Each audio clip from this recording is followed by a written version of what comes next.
बाड़मेर में पुलिस की ओर से कमलेश प्रजापत पर किए गए एनकाउंटर पर बीजेपी के मुख्य प्रवक्ता रामलाल शर्मा ने सवाल उठाए हैं। साथ ही कहा कि बाड़मेर में पुलिस की ओर से एनकाउंटर के दौरान कमलेश प्रजापत की मृत्यु हो गई, जिसके बाद कांग्रेस विधायक की ओर से पुलिस एनकाउंटर की निष्पक्षता से ऊपर प्रश्न चिन्ह लगाया और सोशल मीडिया के ऊपर जिस तरीके से वीडियो वायरल हो रहा है, उन दोनों के अंदर एक बात तो तय है कि पुलिस की ओर से किए गए एनकाउंटर के अंदर कुछ ऐसे तथ्य हैं जिनको पुलिस ने छिपा रहे हैं।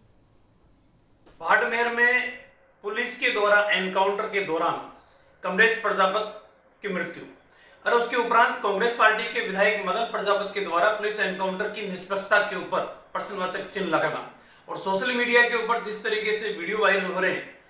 इन दोनों के अंदर एक बात तो तय है कि पुलिस के द्वारा किए गए एनकाउंटर के अंदर कुछ ऐसे तथ्य हैं जिनको पुलिस छिपा रही है। कमलेश प्रजापत के एनकाउंटर के मामले में प्रदेश की जनता जानना चाहती है कि क्या कमलेश प्रजापत के द्वारा पुलिस के ऊपर फायरिंग की गई, और यदि फायरिंग नहीं की गई तो एक तरीके से इस एनकाउंटर के अंदर निहत्थे व्यक्ति को मारना पुलिस की भूमिका संदिग्ध लगती है। मैं चाहूंगा कि राजस्थान की सरकार इस पूरे प्रकरण की निष्पक्षता से जांच करे और जो तथ्य है वास्तविकता के वो जनता के सामने लेकर आए। और हमारे साथ जुड़ चुके इस पर अधिक बातचीत करने के लिए मुख्य प्रदेश प्रवक्ता रामलाल शर्मा, सर बहुत स्वागत है आपका न्यूज इंडिया में। धन्यवाद। सर, जिस तरीके से आपने आरोप लगाए हैं कि जिस तरीके से कमलेश प्रजापत एनकाउंटर में आपने कहा कि पुलिस कुछ ना कुछ तथ्य छिपा रही, क्या कुछ मामला है और क्या कुछ जानकारी आपसे जानना चाहते हैं सर? देखिए, कमलेश प्रजापति के एनकाउंटर की बात पुलिस कर रही है और पुलिस के कांस्टेबल का ये बयान आना कि साहब पहले कमलेश प्रजापत ने हमारे ऊपर फायरिंग की है, गोली चलाई है, और उसके उपरांत वहाँ के तत्कालीन एसपी इस बात से इनकार करते हैं कि कोई गोली चली है। और जो सीसीटीवी फुटेज निकल कर बाहर आ रहे हैं, उन सीसीटीवी फुटेज के अंदर पुलिस के कांस्टेबल के द्वारा कमलेश प्रजापत की गाड़ी को तोड़ा जा रहा है, जबकि वो कह रहे हैं कि साहब मदन प्रजापत के द्वारा कांस्टेबलों के ऊपर गाड़ी चढ़ा के और हत्या करने का प्रयास किया गया।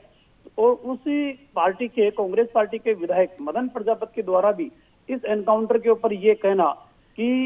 एनकाउंटर दौड़ लगाते हुए होता है, सड़क के ऊपर होता है, एनकाउंटर के अंदर फायरिंग आपस में होती है, जवाबी फायरिंग की जाती है, लेकिन घर के अंदर घुसकर और ये गोली मारना एक तरीके से ये हत्या है। तो जब कांग्रेस पार्टी के विधायक ही इस एनकाउंटर की निष्पक्षता के ऊपर प्रश्नवाचक चिन्ह लगा रहे, तो सीधा सीधा मेरा आरोप ये है कि कम से कम पुलिस के ऊपर जो संगीन आरोप लगे हैं, उन आरोपों को पुलिस को स्पष्ट करना चाहिए और जनता को बताए कि एनकाउंटर सही है या गलत है, या किन परिस्थितियों के अंदर आपने कमलेश प्रजापत की हत्या की है। सर, आपने क्या इस पूरे मामले को लेकर सरकार से बात करने की कोशिश की या कोई पत्र लिखा आपने?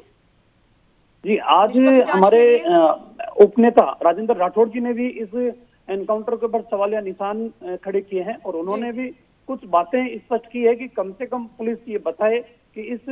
पूरे घटनाक्रम के दौरान क्या क्या किन परिस्थितियों के अंदर किन स्थितियों के अंदर एनकाउंटर किया गया, जनता जानना चाहती है। लेकिन अभी तक पुलिस के द्वारा भी इस प्रकार की कोई प्रेस कॉन्फ्रेंस करके एनकाउंटर को स्पष्ट नहीं किया गया है कि आखिरकार हालात क्या थे। जब कांग्रेस पार्टी के विधायकों ही अपने सरकार को घेरने का काम कर रहे हैं, तो इसमें ये लगता है कि कहीं ना कहीं पुलिस के द्वारा एनकाउंटर फर्जी दिखाया गया है और वास्तविकता के अंदर उसको मारा गया है।